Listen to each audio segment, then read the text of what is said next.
Every time you buy a coffee, a small piece of your money disappears. Not to the coffee shop, not to the government. It goes somewhere else entirely. And the crazy part? Most people have no idea it's happening. Not because they're stupid, but because the system was specifically designed so you would never notice. And today, I'm going to show you exactly where that money is going. Because this isn't just a story about credit cards. It's a story about how an invisible fee was quietly built into the price of everything you buy. Everything. Your groceries, your gas, your lunch, your haircut, your streaming subscriptions, even the medicine you pick up at the pharmacy. It is already in there. It has been in there for years. And the people who put it there are counting on you never figuring that out. So let's start from the beginning. And I want you to pay attention here because this is the part they never explain. When a store accepts a credit card payment, they don't just get your money and call it a day. Every single swipe triggers a fee. The bank that issued your credit card takes a cut. The network that processed the transaction takes a cut. And by the time the store owner actually receives the money from your purchase, somewhere between 1.5 to 3.5 cents out of every dollar you spent has already been quietly removed before they ever see it. Now on one cup of coffee that sounds like nothing, barely worth thinking about. But that fee happens on every transaction, in every store, in every city, every single day, across hundreds of millions of purchases. And when you add it all up, you are talking about one of the largest, most consistent wealth transfers happening in the American economy. Completely invisible, completely legal, and almost completely ignored by the people who are supposed to be watching out for you. And here's what makes this story really interesting. Because that store owner still has a business to run. They still have rent, they still have employees to pay, they still have inventory to restock. So when a fee gets carved out of every single transaction, they don't just absorb it with a smile and move on. They do the only logical thing they can do. They raise their prices. Not dramatically. Not with a sign on the door that says prices have increased because of payment processing fees. They just quietly bake the cost into the price of everything on the shelf. A little here, a little there. And life goes on, except now everything costs a little more, and nobody connects the dots back to the original cause. You are asking a small business owner to voluntarily eat a cost on every single transaction, forever, with no end in sight. That is not a real choice. That is just a slower version of the same outcome. So the price goes up. It always goes up. And the fee disappears into the background noise of inflation and cost of living, where nobody can pin it down and nobody can blame it on anything specific. This is where it gets ugly. If you walk into a store and pay with cash, you are paying the same price as the person behind you who just swiped a premium rewards credit card. Same price, same product, same register, but you are getting absolutely nothing back. No points, no miles, no cashback, no free hotel nights. You paid the inflated price, and you walked out with nothing extra to show for it. The person behind you, their bank is handing them back a percentage of that purchase in the form of rewards, funded, at least in part, by the fee that came out of that transaction. The very transaction where you also contributed to the cost, without knowing it, without agreeing to it, without anyone ever asking for your permission. The person paying with cash is quietly helping fund the free flights and hotel upgrades going to the person with the premium travel card. Every single day, in every single store, across the entire country. And almost nobody in the mainstream financial world wants to say this out loud. And here is the part that should really make you uncomfortable. Because think about who is more likely to pay with cash or a basic debit card. Think about who shops at discount grocery stores, who buys generic brands, who watches every dollar. And then think about who is more likely to carry a premium rewards card that earns first-class miles and luxury hotel points and airport lounge access. You already know the answer.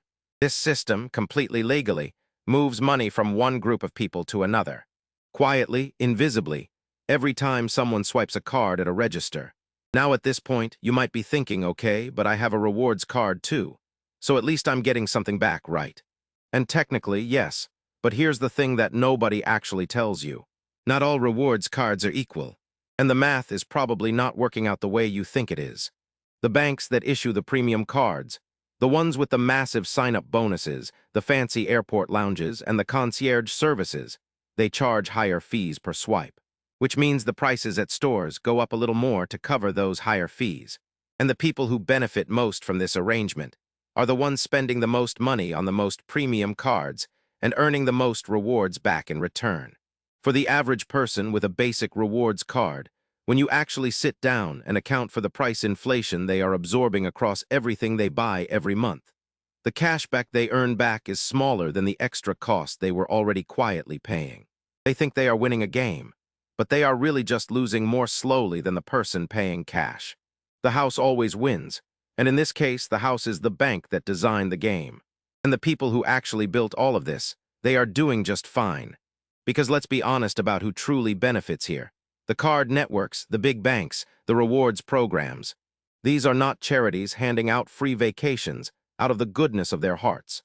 The rewards program exists for one reason: to get more people swiping more cards on more transactions, so the fees keep growing and the whole machine keeps running. The rewards are not a gift. They are a marketing budget dressed up to look like a gift. A very expensive, very well-designed gift that someone else is quietly paying for. And it worked brilliantly, because the banks found a way to get merchants to pay them on every transaction. Took a slice of those fees, handed it back to consumers as points and miles and travel credits.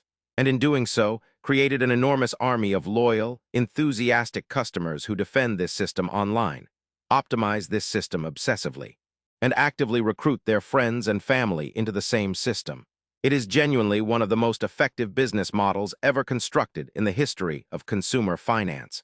Brilliant for them, quietly expensive for almost everyone else. And here's the part that really gets me. Nobody voted for this. Nobody agreed to this arrangement. There was no public moment where anyone was consulted.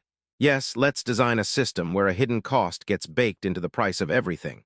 And we'll use that money to give frequent flyers free upgrades, while everyone else just quietly pays a little more. It just happened slowly over decades. Merchants tried to fight it. Small business owners pushed back. There were lawsuits, complaints, and political battles. And for the most part, the system kept going. Because by the time the card networks were fully entrenched, refusing to accept cards meant losing customers. And losing customers meant losing the business entirely. So merchants accepted the fees, quietly raised their prices, and the cost got passed down to you. Look, I'm not here to tell you to cut up your credit card and throw it in the trash. I'm not telling you to start paying for everything in cash like it's 1987, because at this point the cost is already embedded. The prices are already inflated. If you're not using a rewards card, you are still paying the fee every single day. You are just not getting anything back for it. But I am telling you to stop thinking of credit card rewards as free money just falling from the sky with no strings attached.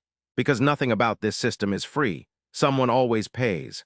And the next time you see someone bragging online about their free business class ticket, just remember, that ticket was funded somewhere. And statistically speaking, it was partly funded by millions of people who had absolutely no idea they were contributing. And this is exactly why I started this channel. Because this is the kind of story that traditional financial media will never cover. It's not flashy enough, it won't trend, but it is happening to hundreds of millions of people every single day, completely invisibly. And the system is very much counting on it staying that way, because the most expensive things in life are never the ones on the price tag. They are always the ones you never even knew you were paying for. And once you see it, you really can't unsee it. The next time you stand at a register and tap your card, you will know. And maybe that is the most valuable thing I can give you. Not a stock tip, not a get-rich-quick scheme. Just the ability to see clearly how the system around you actually works. So if you want to keep seeing the important financial things that are hiding in plain sight, subscribe. Because this is just the beginning.